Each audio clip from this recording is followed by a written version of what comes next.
In this video, we're going to look at a few AP practice questions from Chapter 3. Question number 1 asks us to find the value of the limit as h approaches 0 of 3 times 2 plus h squared minus 12 over h. Now, whenever we see where we're asked for a limit as h approaches 0, or as your variable approaches any constant, the first thing that you should do is plug in to your limit statement. And if I plug in the 0 here, in my numerator I get 2 squared, which is 4, times 3 is 12 minus 12 over 0, or 0 over 0. And so that tells me that I need to go back and do some algebra and simplify. So I'm going to erase those strokes and let's go back.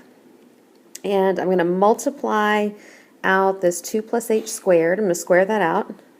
And that would be 4 plus 2 times h, or 4h, plus h squared minus 12. And this is over h, and the limit as h goes to 0. All right, in my next step, I'm going to distribute the 3. So I have 12 plus 12h plus 3h squared minus 12 over h. Now at this point, these 12s cancel out. 12 minus 12 cancels. And then in the terms that I have left, both of those terms have an h, and so I'm going to factor it out. So if I factor out an h, then inside I have left 12 plus 3h, and this is over h. And finally, this h in the denominator can cancel with the one that we factored out. And remember, the whole point, whenever you get that 0 over 0, we've got to get rid of the variable in the denominator that's giving us the 0 there.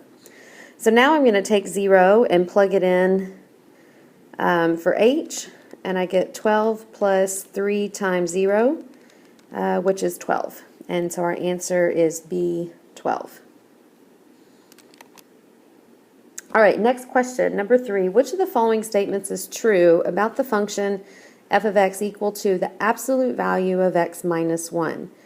And if I glance at my answers, I see that most of the answers are about continuity and differentiability.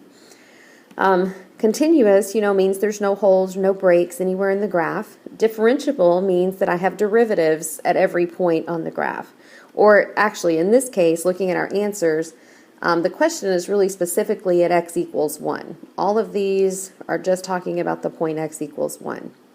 So what I'm going to do is I'm going to start out by drawing a graph of this function. F of x is equal to the absolute value of x minus 1. So that's our absolute value function, shifted right 1 unit. And so there's one. That graph would look like this. So I look at this graph and ask, is this graph continuous? Well, yes, it is. There's no breaks or holes anywhere in the absolute value graph. And so anything that says it is not continuous, that can't be the answer because the graph is continuous. So we can cross out both of those. Then the question is the graph differentiable at x equals 1 at this point right here? Well, remember there are 3 times when functions are not differentiable, and that's if we have any discontinuity, if we have a vertical tangent line, or, as in this case, if we have a sharp turn or a cusp. And that's what we have right here, a sharp turn, no derivative at that point. And so my function, it is continuous, but it is not differentiable. And C is our answer. Here on question number 4, we're asked to evaluate f prime at -1 when f of x is equal to this function.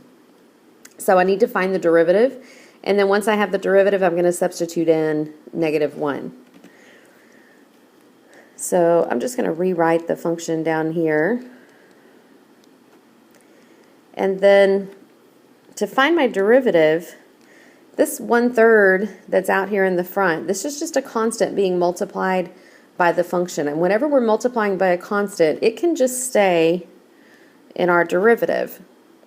So I'm going to leave the 1/3 there, and then I'm going to take the derivative of the terms inside the parentheses. The derivative of x cubed is 3x squared, and the derivative of minus x to the -3 I'm going to bring that negative 3 to the front. That's going to make it plus 3x. And then when I subtract 1 from my exponent, negative 3 minus 1 would be negative 4. And I'm going to rewrite that last term, because whenever I'm subbing in a number, negative exponents, I really like to just change them back into positive exponents. So this term would look like this. Now I'm ready to substitute in my negative 1. F prime of negative 1 is 1/3 times 3 times negative 1 squared plus 3 over negative 1 to the 4th. So that is 1/3 times, now be careful here, remember the exponent goes first. Negative 1 squared is 1 times 3 is 3.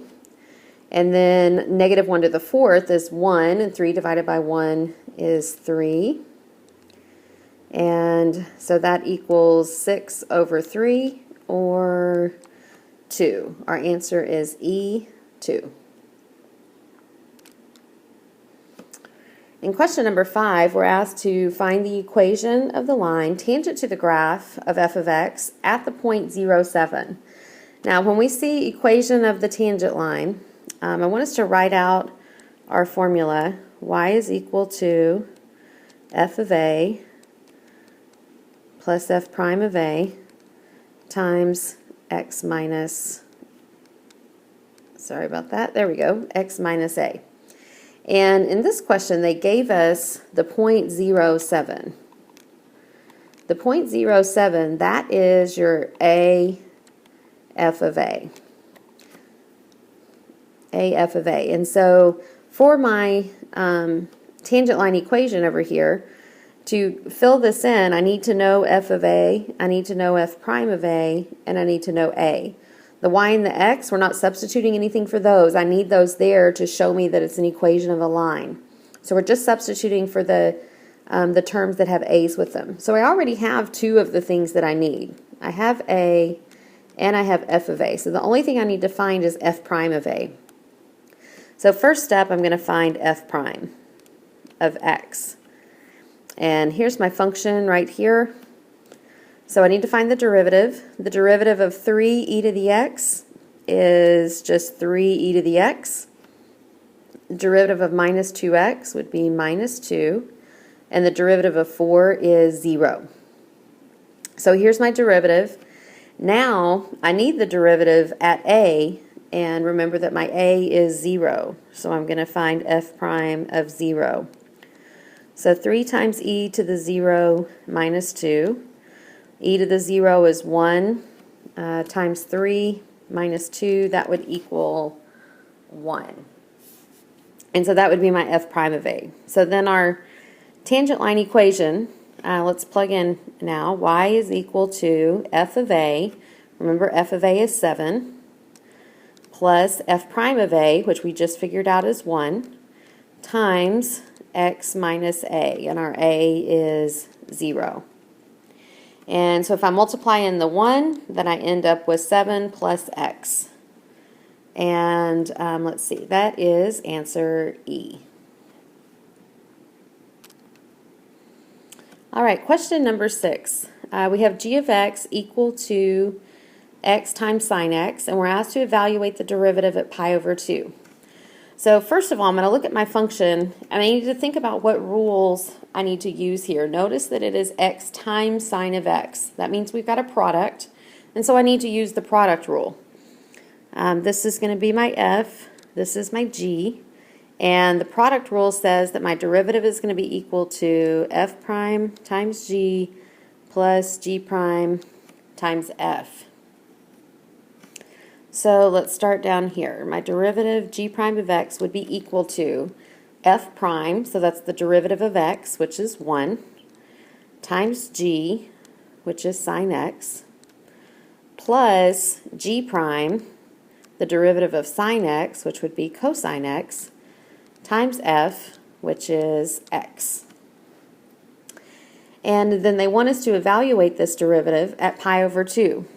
So I'm going to substitute in pi over 2, and I get sine of pi over 2 plus cosine of pi over 2 times pi over 2. And now I need my unit circle values. Sine of pi over 2 is 1, and the cosine of pi over 2 is 0. And so 1 plus 0 would be 1, and my answer is A, 1.